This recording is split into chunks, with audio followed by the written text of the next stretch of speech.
HealthWish is a series of conversations about the state of healthcare in New York City's fabulous fifth borough, Staten Island. Our goal is to raise issues, raise awareness, and raise health, because when we raise health, we raise everyone. Today, we're at the fabulous Staten Island Zoo with host Lynn Homan and her special guests, Alex Carr and Elvis Duran, who share their story of love, survival, and their journey with cancer. This is part 1 of 2. Give it a listen. We're here at the Staten Island Zoo today for a very special conversation with 2 individuals who make a difference in people's lives every day. Alex Carr is a lifelong Staten Islander who began working at the zoo at 15 as a volunteer. He sits on the board of the Staten Island Pride Center and spreads the message of inclusion and kindness. And his husband, Elvis Duran, is the voice of our morning commute on Z100. Join me as I sit down for a conversation with these 2 gentlemen who refuse to let cancer bring them down. Instead, they found a way to raise health. I'm Lynn Homan, and this is HealthWish. Hello, thank you guys so much for joining us. Hi, I am Jamie. So excited for this. I can't even tell you that I've been listening to Elvis for as long as I can remember, and Alex, you've become part of our family. So thank you for joining us. First, I want to begin with Alex. So you are definitely ingrained in the Staten Island community. Yes. And you've been working for the zoo for a long time. Tell us how that began. Yeah, very long. I started volunteering here when I was 15 years old. I was in 1995. Growing up, I had a collection of my own snakes, frogs, everything in my house, and my parents put up with me, and we turned the whole basement into all these tanks and stuff like that. And then one day after school, I came to the Staten Island Zoo, and I got offered a volunteer position, and I never left. I've been here since then. That's so amazing. I am a native Staten Islander myself, so I love that. And both of you are so tied to the zoo, actually. I believe that you sponsored an anteater. I'm probably saying the name wrong of the it. Tamandua. Amazing. Yes. Tell me about that. Well, the Tamandua, see, I didn't know anything before I met Alex and before I started working with Alex in the zoo. So I learned about the Tamandua. They call him the lesser anteater. And since we adopted 2, I believe. Yeah, we did. They've been going through breeding programs, and I think they're now up to 20 across the country from those 2. They're amazing. very busy. Yeah.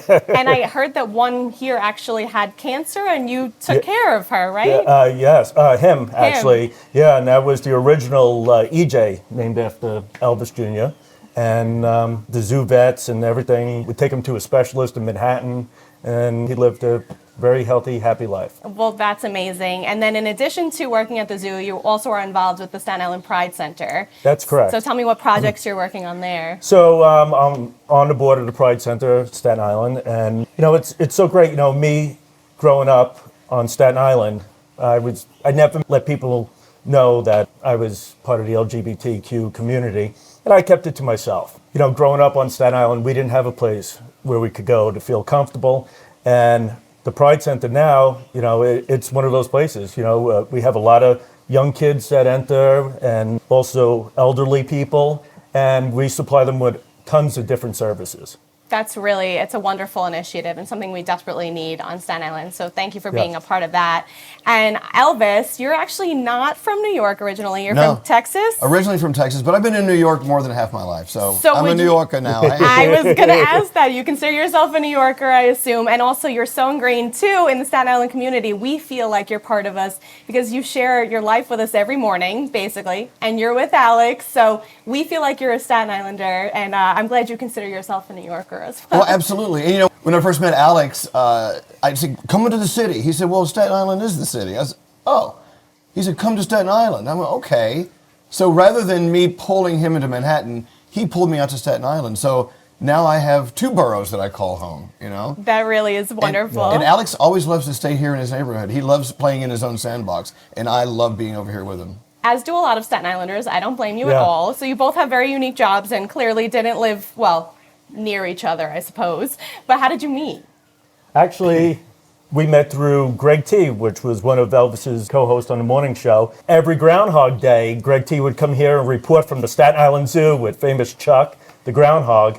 And I ran their social media account, the zoo social media account at that time. And, so I would post with Greg T. and stuff. And then I requested him as a friend from the zoo and from my personal account. And then you reached out to me and you said, are you a groundhog? Yeah, I thought he was. You know, it was a groundhog sending me a message. Like, sure, I'll befriend a rodent.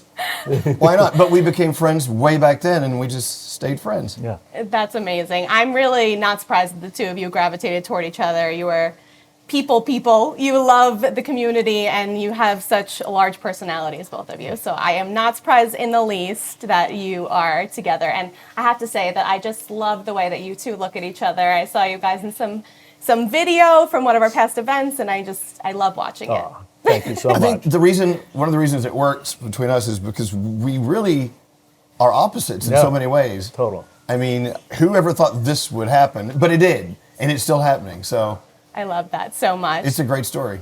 So Alex, it's time to bring up the C word. Yep. So you were diagnosed last year with cancer. Correct. And you have been so open with your process and with spreading the message of early detection. Mm-hmm. So I want to hear a little bit about your journey. Yeah, well, you know, when I was 17 years old, my father was diagnosed with colon cancer. And when he was first diagnosed, they only gave him a month to live. And that was in 1997. And so, you know, cancer has always been like a hot topic with me, and you know, and of course, you know, people nervous about it. And when I was first diagnosed with cancer, a few months before that, Elvis and I, we lost our very good friend, Javier Gonzalez. He was the mayor of Santa Fe, New Mexico, from cancer. So I was still recovering from his death. And so, you know, when I realized I had cancer, my main thing was I didn't want to show my mom or Elvis that it was going to get to me, you know. So I would cry in the shower before work. They always put on a brave face, but they stuck by my side. And you know, Alex could have gone one of two ways, and neither way is the wrong way to go when you're diagnosed with cancer. He could have just closed up, kept it to himself, and that's the way he was going to deal with it, and that's great. He decided early on in the game he needed to be very vocal. He needed to be an advocate for those who may one day go through what he was going through. And then, when we were looking up great doctors that we all are friends with over in Manhattan for treatment, he said, no. Here. I want it right here in Staten Island. I wanted it in my backyard. You know, we came a long way since 1997, and Staten Island is one of the highest cancer rates in the 5 boroughs, and I was like, no, my journey started here, and it's going to stay here. All the doctors at Northwell Health were amazing. I can't thank them enough. But early detection, you know, and nobody knows our bodies better than ourselves. So if you feel something or something's not right, you know, early detection is the best detection. I'm glad that I noticed something was a little off, and I went right through the channels with the doctors, and everything, knock on wood, worked on it okay. So we can't say it better ourselves. You really say it so wonderfully that you can stay right here in your own backyard. Yes. And so we're glad that you went for that second opinion, Yes. and that you came back to us, because I think it's very important for our patients to feel like they're home. And when you are home, it's a lot easier to feel that way too. It is.